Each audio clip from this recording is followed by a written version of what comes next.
exploiter les résultats d'un ELISA non compétitif. On se place dans le contexte d'un dosage spécifique d'un antigène au sein d'une solution par une méthode non compétitive. Pour cela, ont été réalisées 2 séries de dilution, une dilution en série de la solution à doser ou de l'échantillon et une dilution en série d'une solution étalon, toutes deux contenant le même antigène. L'antigène est détecté par un anticorps couplé à une enzyme et lors de l'ajout du substrat de cette enzyme est produit un chromophore. On peut détecter l'apparition de ce chromophore en mesurant l'absorbance dans les cupules. Comment varie l'absorbance en fonction des cupules? Dans les premières cupules, on mesure une absorbance assez similaire. Il y a un excès d'antigène par rapport au site de fixation possible dans le pluie. Dans les cupules suivantes, on observe une diminution progressive de l'absorbance en fonction de la dilution. Ceci donne une partie linéaire à cette courbe qui sera la partie exploitable. Pour les dernières cupules, quasiment pas d'absorbance.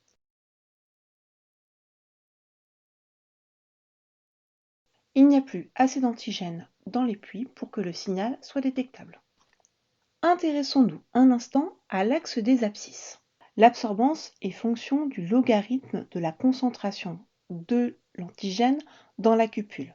Cette concentration d'antigène peut être exprimée en fonction de la dilution par l'expression concentration de l'antigène dans la cupule est égale à la concentration de l'antigène de la solution utilisée multipliée par la dilution à la puissance P. P représente le nombre de fois où la solution a été diluée. En utilisant les propriétés mathématiques de la fonction logarithmique, on montre que le logarithme de la concentration de l'antigène dans la cupule est fonction de la puissance de la dilution et de deux constantes.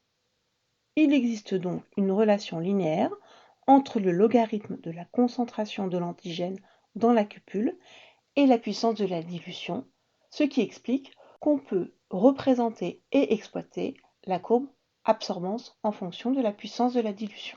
Comment exploiter les résultats? Pensez d'abord à analyser les témoins négatifs. Cela vous permettra de conclure sur votre possibilité ou non d'interpréter les résultats.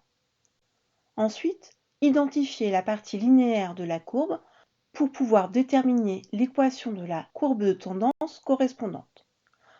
Enfin, vous allez utiliser le fait que pour une même absorbance, on a forcément la même quantité d'enzymes dans la cupule, donc la même quantité d'antigène dans la cupule.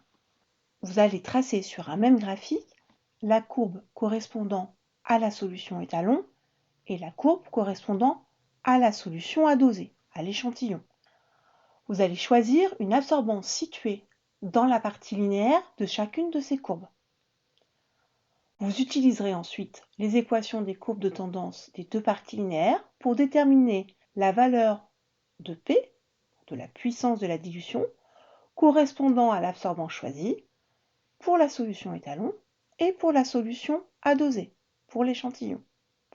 En effet, dans la partie linéaire, la courbe de tendance a pour équation y égale ax plus b, avec y égale l'absorbance, à 400 nanomètres dans l'exemple présenté ici, x correspondant à la puissance de la dilution, a la pente de la courbe de tendance et b l'ordonnée à l'origine.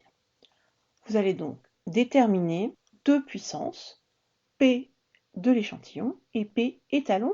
Ensuite, vous revenez à l'égalité qu'on a déjà évoquée tout à l'heure, à savoir que pour une même absorbance, on a la même quantité d'antigène dans la cupule. Et comme l'essai et l'étalon ont été traités de la même façon, on va pouvoir raisonner non pas en quantité, mais en concentration.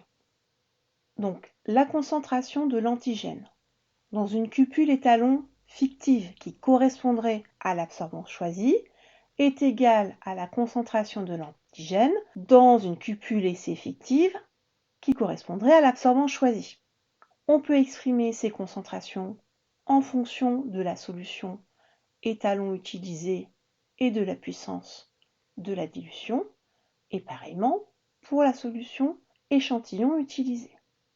Ce qui nous permet d'exprimer la concentration de l'antigène dans la solution échantillon utilisée en fonction de la concentration d'antigène de la solution utilisée et des deux puissances déterminées graphiquement.